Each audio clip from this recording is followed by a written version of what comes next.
Criou Deus também o homem, à sua imagem, conforme a sua semelhança. Homem e mulher os criou. Hoje nós vamos ver um pouco sobre a vida do homem que Deus criou para viver em comunhão com o seu Criador. Deus criou o homem, criou a mulher, criou uma mulher à semelhança do homem para que lhe fosse uma companheira idônea, e Deus também preparou um jardim para que eles vivessem ali, usufruindo e vivendo uma vida em plena harmonia com a criação e com o Criador que os criou. Se você quer saber como foi a vida desse casal no lugar que Deus preparou para eles, assista esse vídeo até o final. Você vai se surpreender. Antes mesmo que Deus criasse o homem e a mulher, ele já havia preparado um local ideal, adequado, especial e propício para que eles vivessem ali por muitos e muitos anos, ou quem sabe até por toda a eternidade. O local onde Deus preparou para que eles vivessem se chama Jardim do Éden, como está escrito no livro de Gênesis.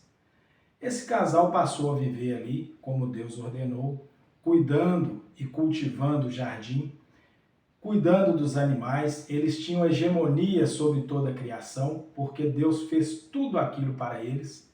Colocou nesse jardim toda sorte de alimentos frutíferos e ervas para que eles pudessem alimentar e viverem ali felizes e em comunhão com o Criador.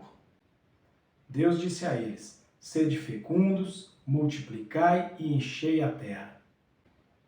Porém, Deus tinha dado apenas uma ordem para eles. Ele disse: de toda árvore que há no jardim, de todo fruto, de todo alimento que há no jardim, vocês poderão comer livremente. Mas do fruto que está no meio do jardim, que é da árvore do conhecimento do bem e do mal, desse vocês não comerão, porque no dia em que vocês comerem, certamente morrerão. De fato, essa ordem ela foi uma ordem diretamente para Adão. Adão é que recebeu essa ordenança do Senhor. A mulher, na verdade, estava sob a autoridade do marido. Então, essa ordem, primeiramente, veio para Adão, que era o cabeça da mulher. Antes de dar sequência ao assunto, eu gostaria de pedir a vocês que, se ainda não inscreveram no canal, se inscrevam, porque à medida que eu for postando os vídeos, vocês serão notificados quando esses vídeos estiverem concluídos. Pois bem, por quanto tempo então o homem e a mulher viveram ali no Jardim do Éden? Porque hoje nós sabemos que esse jardim já não existe mais. Então o que aconteceu que eles não estão lá mais e ninguém mais vive nesse jardim? Ocorreu que ninguém sabe, a verdade a Bíblia não revela, por quanto tempo eles viveram ali. O fato é que enquanto eles viveram, eles viviam em comunhão com o Criador, que sempre aparecia na virada do dia e podia falar com o homem, porque o homem não tinha ainda pecados. Então, como Deus é santo, Deus é puro, o homem também era santo, porque não tinha pecado. Só que por um determinado momento, que nós não sabemos quando, Eva começou a passear nas proximidades da árvore do conhecimento do bem e do mal. Na verdade, era o único local que ela não deveria frequentar, mas é onde ela começou a frequentar. Percebendo isso, a serpente, que é a mais sagaz de toda a criação, na verdade ela aqui prefigura o próprio Satanás, ele percebeu que ela estava sendo seduzida por aquele fruto, porque era uma árvore vistosa, agradável de se ver e provavelmente até de se comer. Ele começou a seduzir a mulher que Deus criara. Em algum momento da história, provavelmente Satanás incorporou numa serpente e começou a dialogar com ela, questionando e perguntando o que Deus disse a respeito daquela árvore. Então ela sabia, ela tinha clareza, pela resposta dela nós sabemos disso, porque ela disse: Deus disse que no dia que dessa árvore, do fruto dessa árvore nós comermos, certamente nós morreremos. Mas a serpente retrucou em seguida e disse: é certo que não morrereis, porque Deus sabe que no dia que vocês comerem desse fruto, vocês serão como ele, conhecedores do bem e do mal. Então veja bem que proposta tentadora. Ele conseguiu mexer com o ego, com o orgulho, com a soberba do ser humano. O que a mulher mais poderia desejar, já que ela tinha de tudo, menos aquela árvore, aquele fruto que era proibido? E a serpente tentou seduzi-la, dizendo que além dela poder comer, ela ainda seria uma criatura melhor, ou seja, como Deus, conhecedora do bem e do mal, ou seja, qual mal que isso poderia causar para ela? Na verdade, ela sabia, porém ela se deixou levar pelas palavras da serpente, que é o diabo, o próprio Satanás. Ela não resistiu, ela acabou comendo e ainda pegou do fruto e levou para o seu marido, Adão, e ofereceu para ele. Ele pegou e comeu. No momento que ele comeu, a Bíblia diz que abriram-se os olhos, eles perceberam que estavam nus, ou seja, entrou o pecado neles. O que é o pecado? A desobediência. O pecado vem pela desobediência, porque o pecado é a transgressão da lei. Naquele momento houve a transgressão, porque a ordem era direta para Adão. E ao ser convidado a comer do fruto, ele poderia ter recusado, mas ele aceitou. Naquele momento entrou o pecado e certamente Deus iria tratar conforme ele prometeu a Adão.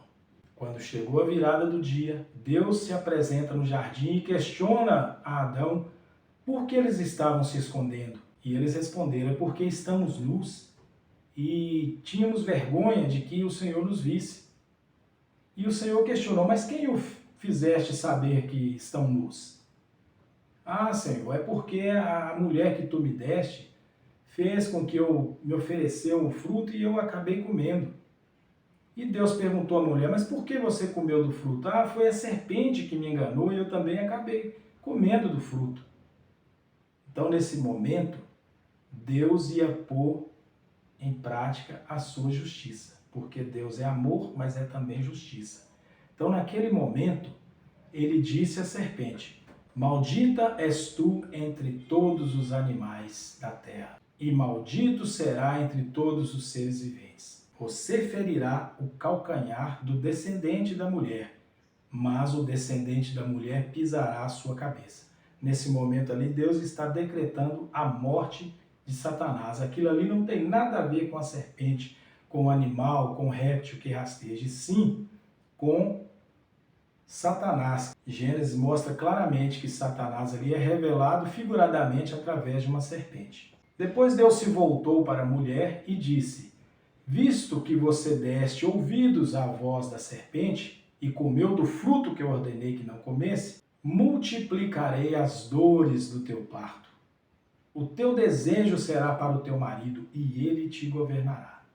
Depois disso, Deus voltou a sua atenção para Adão e disse a ele: porque você deu ouvidos à voz da sua mulher e também comeu do fruto que eu ordenei que não comesse, maldita é a terra por tua causa. Ela produzirá espinhos e abrolhos, e do suor do teu rosto comerás o pão, e sob fadiga e cansaço obterás dela o sustento, até que voltes ao pó. Porque do pó você foi formado, e então ao pó você voltará.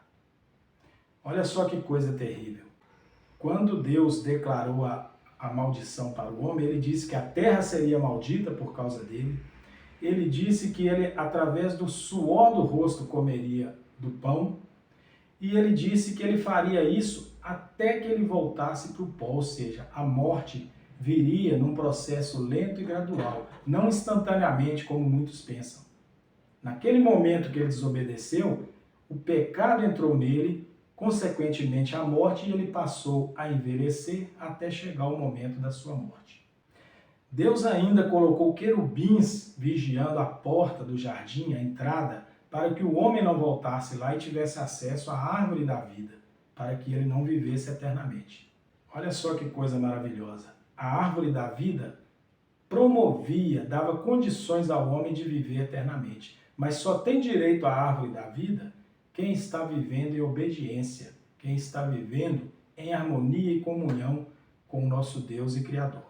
Qual foi a situação do homem? Eles foram expulsos do jardim com a sua mulher e passaram a viver segundo a vontade deles, não mais segundo a vontade de Deus.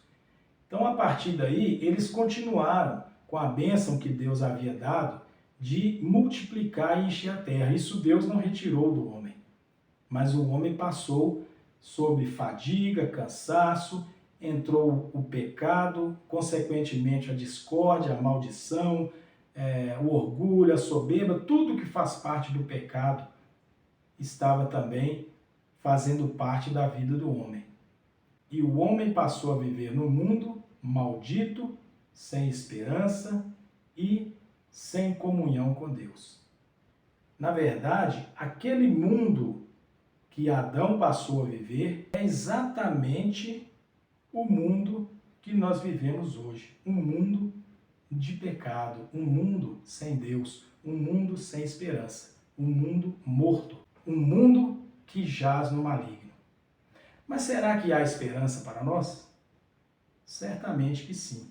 Sobre esse assunto nós não falaremos hoje, porque antes de falar da esperança e da promessa que há para nós, nós vamos entender como ficou o mundo depois do pecado de Adão e o que Deus fez para que esse problema do pecado fosse resolvido.